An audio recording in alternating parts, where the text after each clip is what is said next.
नमस्कार मंडळी. तर आज आपण बनवणार आहोत सुरमईचा झणझणीत असा रसा. चला तर मग रेसिपीला सुरुवात करूया.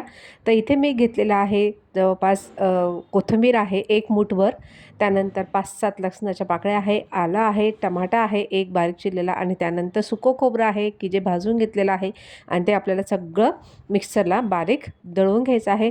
त्यानंतर कढईमध्ये इथे मी घेतलेलं आहे तेल, त्यामध्ये आपल्याला टाकून घ्यायचं आहे थोडं जिरं. जिरं छान तडतडलं तर त्यानंतर आपल्याला यामध्ये जो वाटलेला मसाला आहे तो टाकून घ्यायचा आहे. आणि ही जी सुरमई आहे त्या सुरमईला मी स्वच्छ पहिले धुवून घेतलेलं होतं आणि लिंबू, मीठ आणि हळद लावून थोडं 15 ते 20 मिनटं तसंच ठेवलेलं होतं मुरवत सुरमईलासुद्धा.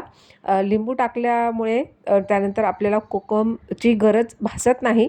आणि त्यानंतर तुम्ही बघू शकता की आपला हा जो वाटलेला मसाला आहे तो आपल्याला तेल सुटेपर्यंत छानपैकी भाजून घ्यायचा आहे. त्यानंतर इथे आपल्याला टाकून घ्यायचा आहे धने पावडर.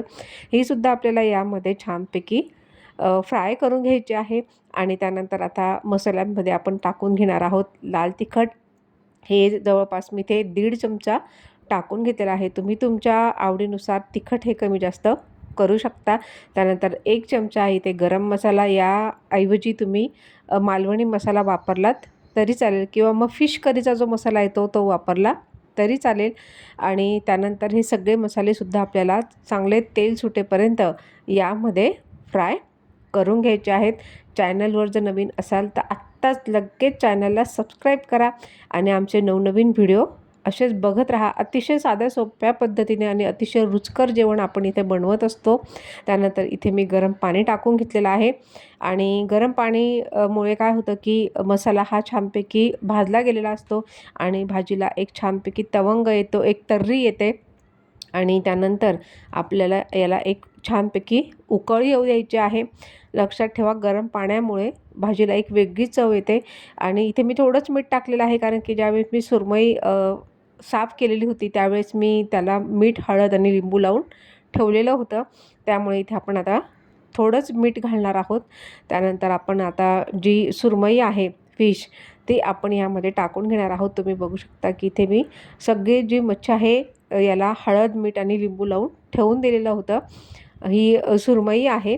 आणि त्यानंतर आपण आता एक एक असे जे पीसेस आहेत ते यामध्ये एक एक करून टाकून देऊया. आणि मच्छीला शिजायला जवळपास 15 ते 20 मिनटं अतिशय सहज लागतात. काही काही जी फिश असतात ते एकदम पटकन शिजतात आणि काही काहींना थोडा वेळ लागत असतो. आणि त्यानंतर तुम्ही बघू शकता की सगळे जे पीसेस आहेत ते आपण आता भाजीमध्ये टाकून घेतलेलं आहे. आणि याला साधारणपणे आपण 2 ते 3 उकळमध्ये ही आपली जी भाजी आहे ही बनून तयार होईल. आणि तुम्ही बघू शकता की भाजीला तवंग तर्री किती छान आलेली आहे. आणि ही जी भाजी आहे ती तुम्ही तांदळाच्या भाकरीसोबत किंवा नुसत्या भातासोबत, चपातीसोबत सुद्धा खायला एकदम अप्रतिम लागते. आणि तुम्ही बघू शकता की इथे जी आपली भाजी आहे सुरमईची ती इथे बनवून तयार आहे. चला तर मग रेसिपी जर आवडली असेल तर चॅनलला नक्कीच लाईक करा, शेअर करा, कमेंट्स करा. आणि एखाद वेळेस तुम्ही अशी ही सुरमईची जी भाजी आहे अतिशय साध्या सोप्या पद्धतीने ती नक्कीच करून बघा. यावेळेस आमच्याकडे सुरमईची थाळी आम्ही बनवली होती ज्यामध्ये कांदा, पापड, पोळी वगैरे सगळं. त्यामुळे व्हिडिओला नक्कीच लाईक करा.